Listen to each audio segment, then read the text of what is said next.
lepa res vsem. Nekaj besed, veste, mene je nevarno spraviti za mikrofon. Torej, danes zjutraj sem bolj slabo spal in mi je prišel na misel stih. Tu spim, vendar ne morem spati, krivi so krščanski demokrati.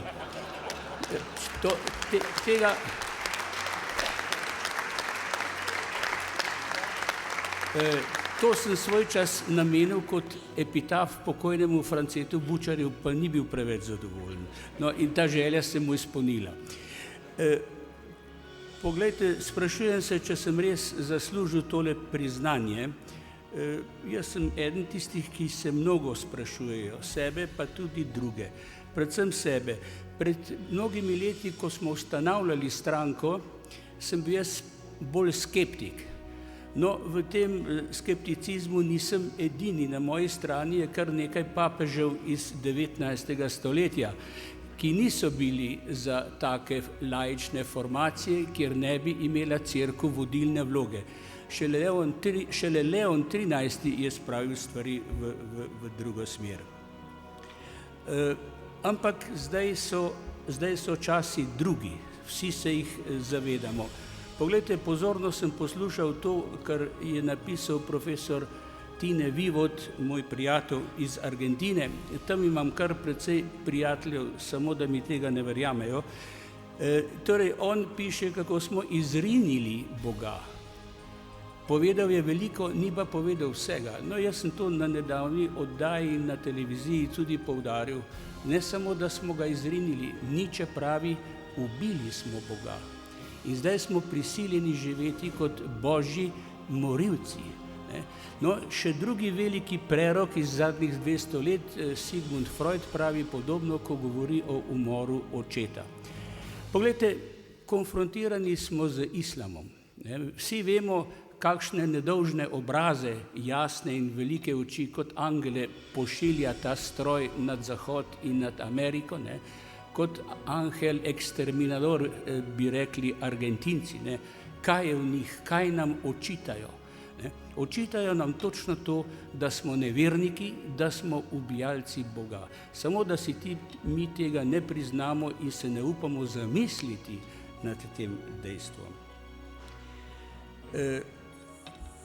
Rekel bi še, da so, kot rečeno, časi so zdaj drugi, v enem mesecu, dveh, kot je rekel Švejk, se je situacija v vojni se često spremeni in se je totalno spremenila. Poglejte Francoze.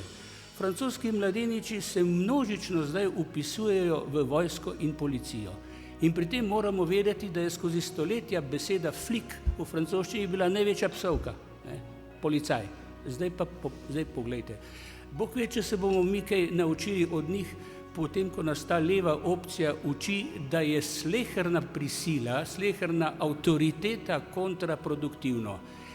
kontraproduktivna. Ja, če smo med sabo, zdaj imamo pred sabo močnejšega nasprotnika, močnejšega eksterminadorja.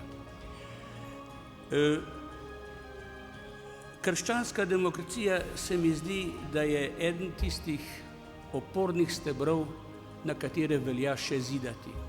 Tako kot je rekel modri Pascal, kadar vsi, to sem tudi citiral v svoji knjigi, kadar vsi drvijo v eno smer.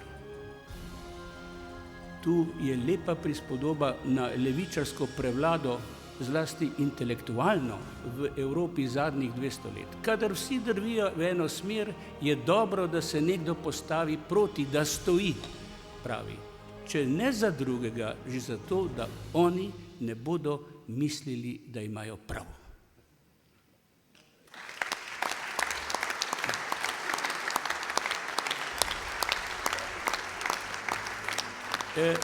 Jaz občudujem krščansko demokracijo, svoje mlajše kolege danes, da tako možato, kljub temu, da jim načeluje ženska, vztrajajo v opoziciji.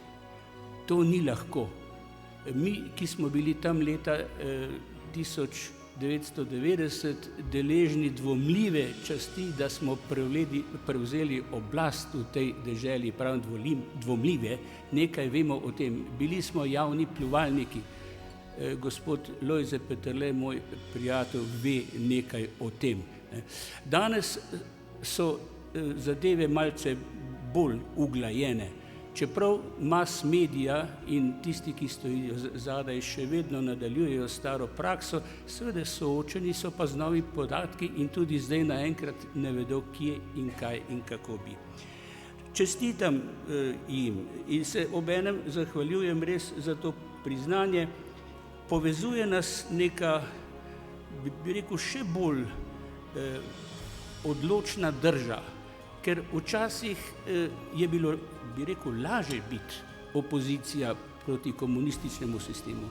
Danes ni pravih orientirov, ni pravega zunanjega sovražnika, no, ampak ljubi Bog, tega gospod Vivot ni omenil, nam ga je preskrbel.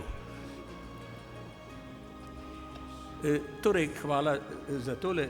Še bi dodal za svoje zasluge, bi omenil svojo ljubo ženo, soprogo. V tistem času, ko smo se še zbirali na našem domu na Koroški 16 in snovali nove načrte za novo Slovenijo, ko je počilo, in to je prav ona sešila prvo slovensko zastavo.